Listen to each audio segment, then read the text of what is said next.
আচ্ছা, আমাদের আজকে টপিকটা হচ্ছে রাইটিং দ্য স্কোয়ারের ডায়াগ্রাম। আমরা গতকালকে হচ্ছে কি এটার ইন্ট্রোডাকশন প্যারা লিখছি, ওভারভিউ লিখছি, প্লাস বডি প্যারা 1 লিখছি। আজকে আমাদের বডি প্যারা 2 লিখব। হ্যাঁ।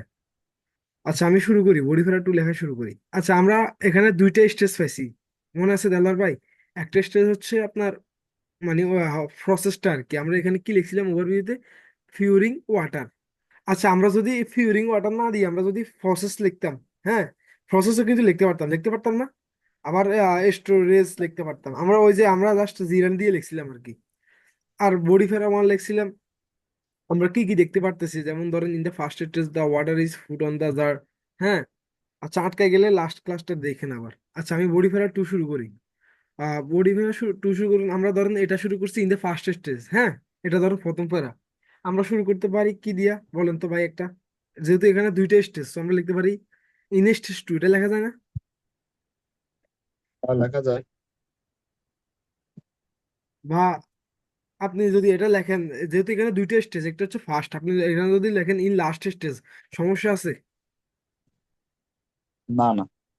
সো এগুলো হচ্ছে ভাই মানে আপনার থিঙ্কিংটা হচ্ছে আর কি।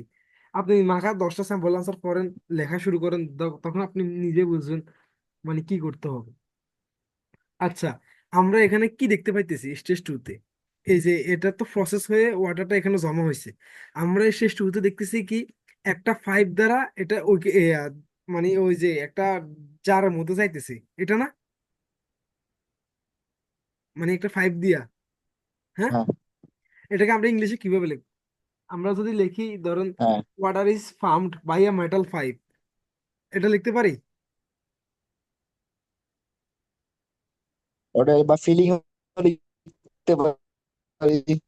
আচ্ছা, ফিলিং, ওয়াটার ইজ ফিল্ড, মানে পানিটা পূর্ণ করা হয় বাই এ আমরা মেটাল ফিলিং পাইপ। লিখতে পারি, পাম্প লিখতে পারি, ইনসার্ট লিখতে পারি, ইনসার্টিং লিখতে পারি। ফিলিংটা ফিলিংটা মিলে না। পানিটাকে ফিল আমরা মানে ইনপুট লিখতে পারি, ফিল। এখানে ফিলিং নিতে পারো বা ইনসার্টেড বা নিয়ে যাওয়া হচ্ছে। হ্যাঁ, একটা মেটাল পাইপ দ্বারা এখানে ফিলিং দিলে মিলতেছে না জিনিসটা, বুঝছেন? মানে ওয়াটার ইজ ফিল্ড, মানে পানিটাকে পূর্ণ করা হয়। পানি কি কি পূর্ণ করা যায়?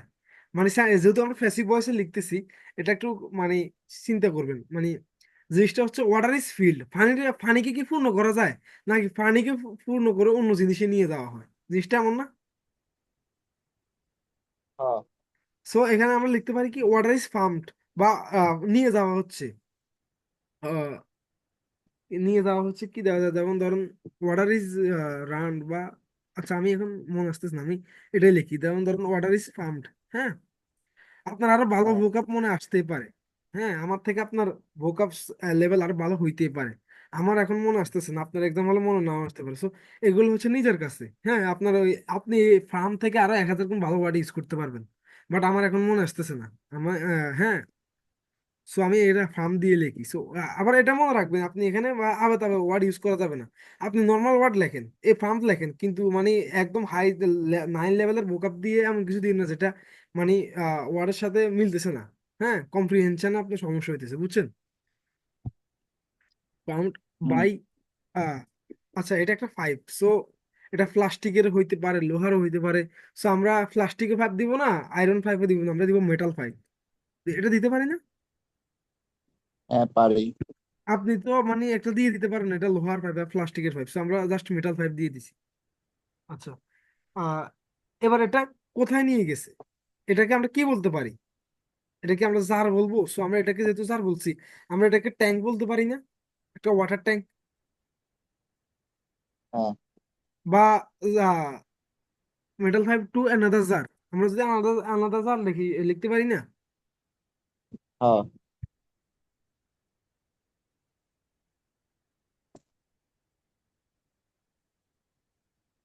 আচ্ছা, আমরা অ্যানাদার জার লিখি। হ্যাঁ। So, মানে এটা হচ্ছে আপনি যা ইচ্ছে লেখেন। বা আমি ট্যাঙ্কে দিই, আমি একটা যেহেতু জার দিছি, so আমরা টু ট্যাঙ্ক। হ্যাঁ, জিনিসটা সুন্দর লাগতেছে। আচ্ছা, আরেকটা দিই, ওয়াটার ট্যাঙ্ক দিই। আচ্ছা, এবার এই লাইনটা বুঝছেন? Hello. Water is formed by a metal pipe to water জান, হ্যাঁ বুঝতে পারছি। টু ওভারটেক, আচ্ছা। এবার আপনার তো মনে হইতে পারে ভাই লেখা শেষ, আর কিছু লেখার আছে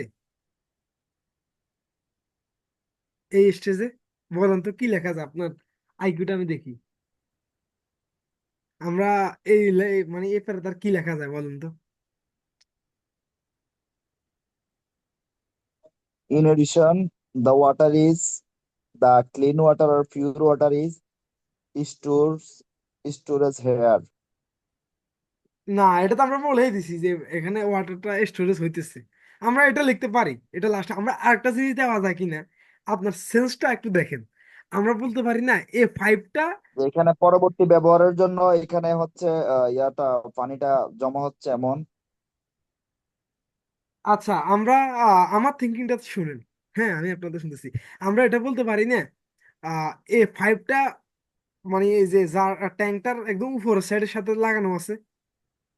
হ্যাঁ, যেমন ধরেন the five is link to, ধরেন বটম অফ দা বা top of the jar tank. হ্যাঁ, এটা লিখতে পারি না? হ্যাঁ পারি। তো আমরা একসাথে লিখবো। আমরা লিখি, হ্যাঁ।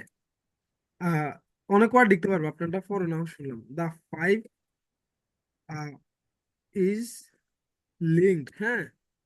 লিঙ্কটা এখানে ভালো ওয়ার্ড। আপনি যদি লিঙ্ক না দিয়ে কানেক্টেড দেন, ভুল হইব? হইব না। এটা হচ্ছে ভাই আপনার না লেভেল। না, হ্যাঁ, এটা আপনার ইয়ের কাছে, the five is link to the. আচ্ছা, টু দিবে দিয়ে দিছি। কি হইতেছে আজকে আমার সাথে? এই যে জারটার নিচের সাইডের সাথে লাগানো আছে, হ্যাঁ। আর ট্যাঙ্কের উপর সাইডে লিঙ্ক টু দা। ধরেন আমরা লিখলাম নিচের সাইড মানে কি, bottom of the jar, and and দিয়ে লিখতে পারি, and top of the tank. বুঝছেন ভাই? বুঝতে পারছি। আচ্ছা। আহ এবার আমরা আর কি লেখা যায়? হ্যাঁ, এখানে চিত্রটা মেবি মিসিং আছে এই নিচের সাইডে, বুঝছেন?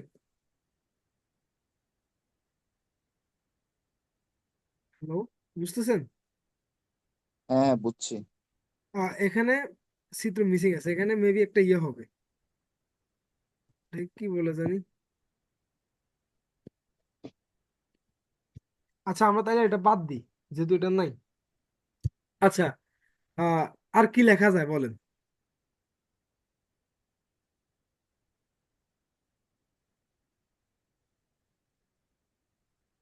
হ্যালো ভাই, বলেন এখানে কি লেখা যায়।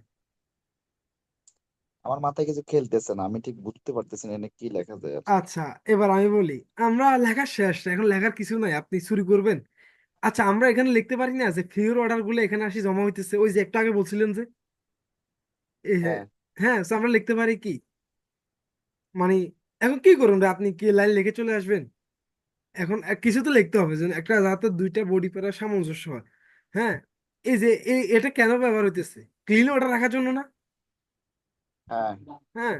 সো এখানে আপনি লিখে দেন, সো দা ট্যাঙ্ক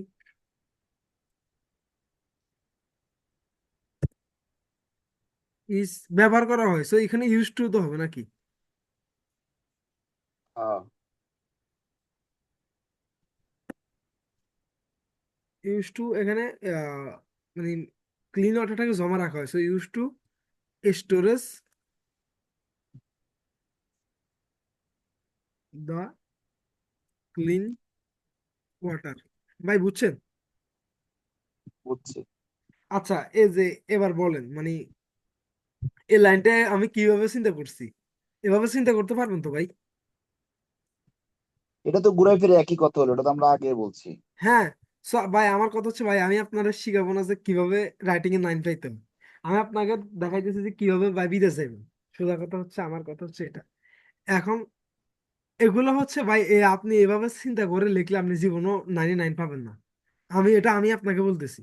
কিন্তু হচ্ছে কি, আপনি রাইটিংটাকে কিভাবে বয়দূর করবেন, হ্যাঁ, কিভাবে একটা ধরেন 6.57 পাবেন। আমি আপনাকে এই ফটোটা দেখাই দিছি, হ্যাঁ, এভাবে মোটামুটি সবাই দেখতেছে, অনেকে ফ্রি ভিডিও ইউজ করে কাজে লাগাই বিদেশ যাইতেছে না। সো এগুলো হচ্ছে আপনার নিজের উপরে আর কি ডিপেন্ডেন্ট। আপনি যদি ভয়টা কাটাই যান, আপনি 10-15টা স্যাম্পল আনসার পড়েন। এই যে আমি যে এখন আপনার এটা লেখাইছি, এটা কি মাকার বুকে নাই? আছে। আপনি এই আমার লেখানোর পর আপনি মাকার বুক থেকে পড়েন না ওরা কিভাবে লিখছে। হ্যাঁ, এখন এই আমার লেখার কোয়ালিটি থেকে যদি ওদের লেখার কোয়ালিটি আরো ভালো হয় বা বেটার হয়, আপনি ওদেরটা দেখেন, লেখার দরকার না, জাস্ট স্যাম্পল আনসারটা পড়েন। হ্যাঁ, বাট এই যে আপনার যদি হারাই যান, কিচ্ছু লেখার নাই, কিভাবে লিখবেন? এই আমার এই টিপস টেকনিক এগুলো ফলো করে লেখেন। হ্যাঁ, মোটামুটি খারাপ হবে না ভাই, 6.57 এগুলো আসবে যদি আপনি এভাবে গ্রামাটিক্যাল মিস্টেক না করে লেখেন। এগুলা দিয়ে ভাই হচ্ছে কি, আপনি যদি জাস্ট অ্যাকুরেটটা লেখেন, হ্যাঁ, আপনার গ্রামাটিক্যাল রেন্সের ভুল, হ্যাঁ, টাক্স অ্যাসাইনমেন্ট সবগুলো যদি আপনি টাচ করতে পারেন, তাইলে আপনার মোটামুটি 6, 6.5 নিচে কখনো চিন্তা করবেন না। এই যে আমি আপনার সহজ একটা কথা বলি, আপনি লেখার সময় আপনি যদি এখানে যদি প্লাস্টিক 5 দিয়ে দিতেন, তাহলে আপনার এটা টাক্স অ্যাসাইনমেন্ট বা লেক্সিক্যাল রিসোর্স এগুলো তো মার্ক কাটা যাবে না, সরি, টাক্স অ্যাসাইনমেন্টে মার্ক কাটবে না। আপনি হ্যাঁ। কেমনে বুঝছেন এটা যে মেটাল, সরি, প্লাস্টিকের 5? এটা বুঝার তো কোনো ওয়ে নাই না। এবার আরেকটা জিনিস না আপনারা না। দেখাই, আমি এখানে লিখছি কি, এই যে ম্যাটেরিয়াল লেয়ার্স লিখছি, তাই না? হ্যাঁ দেখছেন? এখন আমি লেয়ার্স লিখছি কি, মানে আমার হঠাৎ মাথায় আসছে এখানে কিন্তু এগুলো লেয়ার আছে। হ্যাঁ, লেয়ার লেখার কারণে জিনিসটা সুন্দর হয়েছে। আপনি যদি লিখে দিতেন যে দেয়ার আর 3 ম্যাটেরিয়াল, হ্যাঁ, নেমলি সামথিং, এই যে লেয়ার ওয়ার্ডটা দেখছেন, এটা কিন্তু এটার সাথে যাইতেছে। এগুলোরে বলে ভাই টাস্ক অ্যাচিভমেন্ট। হ্যাঁ, রাইটাররা জাদু করে খাতা কাটা না, এগুলো চিন্তা করে, বুঝছেন? হ্যাঁ সো এগুলো হচ্ছে থিঙ্কিংটা আর কি।